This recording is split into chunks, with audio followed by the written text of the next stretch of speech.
Hello and welcome to News Across Nigeria, where we tell you what's happening across the states. I am Olumide Macaulay, and we begin with law enforcement in the southwestern region of the country, and it indeed affects all the regions. The Nigeria police has been cautioned about not detaining suspects for over 24 hours, as it is unconstitutional. This warning is coming from the Assistant Inspector General of Police in charge of Zone 8, Mr. Tanko Lawal, while touring the command. The police boss advises officers to turn a new leaf in consonance with the present wind of change blowing in the country. The man who is in distress and you assist him, we forever remain grateful to you. And by the way, you have improved your own relationship with your community. You have also improve the relationship of the police to the whole community. Because one bad aspect is a bad thing for everybody. We need to change our attitude to work. We will be professional in our approach to issues. What they are professional in certain cases, they are civil issues. We don't say you should not listen to civil matters, but you should try to enlighten the complainant and the soldier. Yes, it's a civil matter, and I advise them to court. But not for you to start detaining and many other things come up. That will not be tolerated, and you must make sure that you eschew all form of illegal detention, extortion, and what have you. The leadership of the Nigeria Labour Congress says it has reached a truce with the Osun State government that the disbursement and payment of the outstanding salary arrears owed the workers will not exceed 7 days. Now, the NLC President Ayuba Waba assured that closed-door meeting with Governor Rauf Aregbesola in Oshogbo, the state capital, that their monthly wages will be paid whenever due. He advised government at all levels to look inward and fashion out ways of boosting its internally generated revenue to avoid a recurrence of the inability to pay its workforce.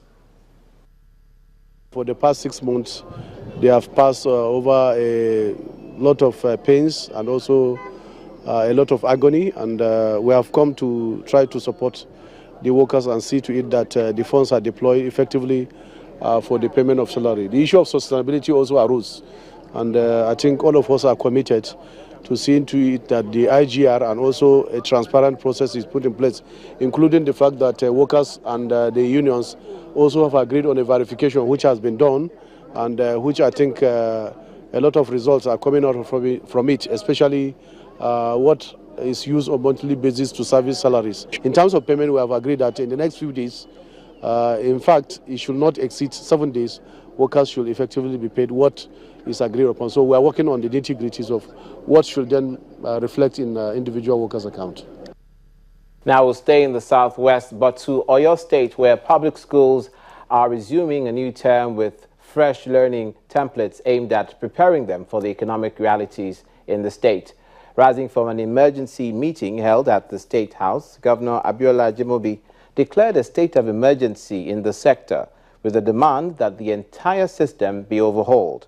Some of the resolutions made include 1. Compulsory after-school classes, payment of 1,000 naira levy per term, centralized examination systems, enforcement of 80% attendance, and the establishment of a zonal monitoring of different zonal monitoring units across the state.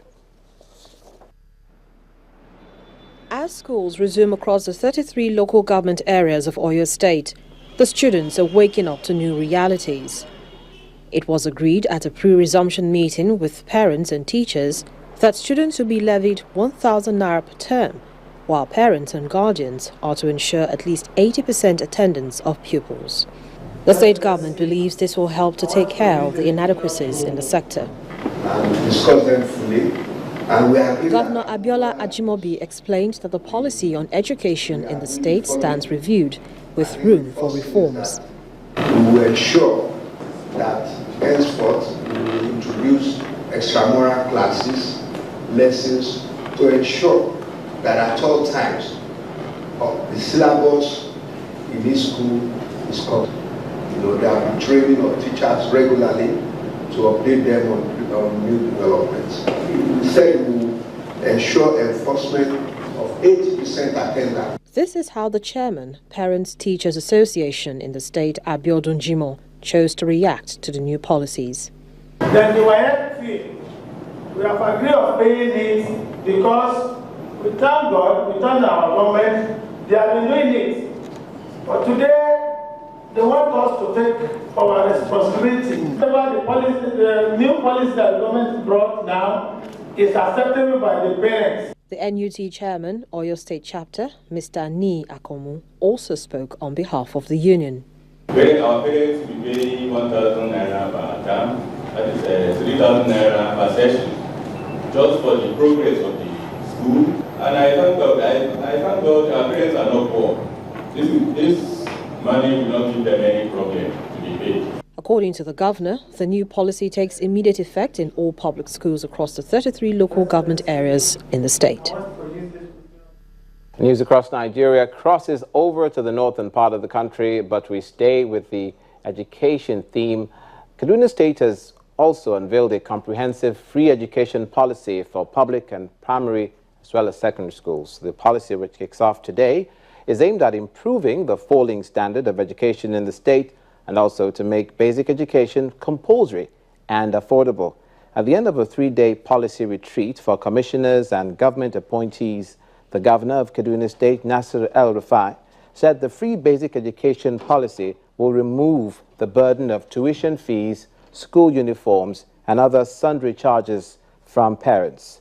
The state government has earmarked an annual bill of 13.7 billion naira to sustain the policy.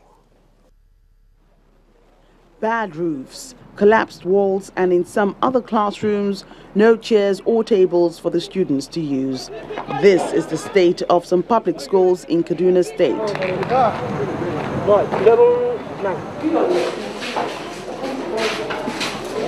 Where there are chairs and tables, the students are forced to learn under unfavorable conditions, a situation that's worrisome to the state government. Now the governor, Nasir El-Rufai, has organized a retreat for commissioners and other top government appointees to brainstorm and find ways to tackle the challenges in the state's education sector. Over the next 3 months, there will be fundamental changes in our schools. In our primary schools and junior secondary schools, the priority is to ensure that the schools do not have leaking roofs, have windows, doors, and toilets, as well as furniture. 50% of our primary school students sit on bare floors. By God's grace, by the end of this year, no one will be sitting on bare floors. The outcome? Free food, uniforms, and other packages await secondary school students once they resume. Our free basic education program starts, so every parent will take his child to school without paying a penny. This will save Kaduna State parents about 3.7 billion naira. This is money that they would have paid to the schools, but they will now put in their pocket and use for something else, and we hope that will help the local economy. On hearing the news, the parents and guardians expressed their joy. Past era, the parents used to pay school fees. Most people find it inconvenience because of their economic background. You see, lack of money. But now, with the availability of this policy, parents will now be forced to send their children to school because they do not have any basis not to send their children to school. This is a relief to us, to me, and to many more, parents like me in Kaduna State. It's a good attempt by government, and I will give him kudos for doing that. The state believes that when all the new policies are implemented, they will go a long way in reviving the education sector in Kaduna State.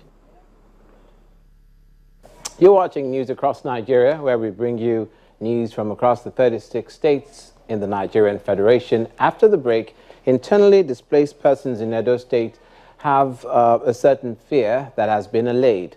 Please stay with us.